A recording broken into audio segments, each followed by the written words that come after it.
Yet, in fact, the only peasant liberations which took place from above before 1789 were in small and untypical states like Denmark and Savoy,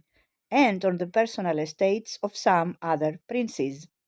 One major such liberation was attempted by Joseph II of Austria in 1781,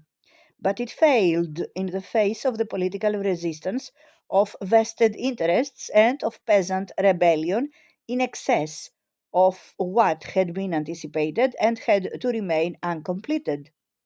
What did abolish agrarian feudal relations all over Western and Central Europe was the French Revolution by direct action, reaction, or example, and the Revolution of 1848. There was thus a latent and would soon be an overt conflict between the forces of the old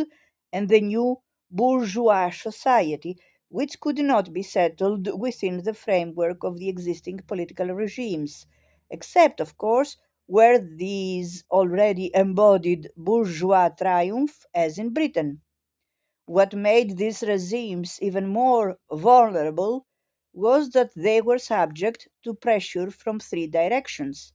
from the new forces, from the entrenched and increasingly stiff resistance of the older vested interests, and from foreign rivals.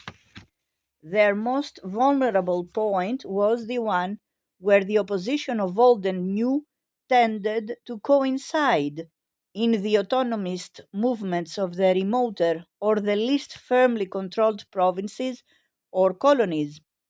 Thus, in the Habsburg monarchy, the reforms of Joseph II in the 1780s produced uproar in the Austrian Netherlands,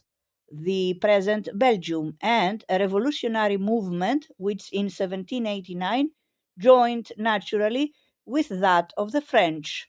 More commonly, communities of white settlers in the overseas colonies of European states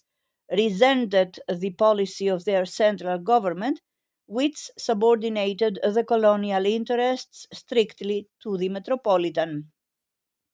In all parts of the Americas, Spanish, French, and British, as well as in Ireland, such settler movements demanded autonomy, not always for regimes which represented economically more progressive forces than the metropolis, and several British colonies either won it peacefully for a time, like Ireland, or took it by revolution, like the USA.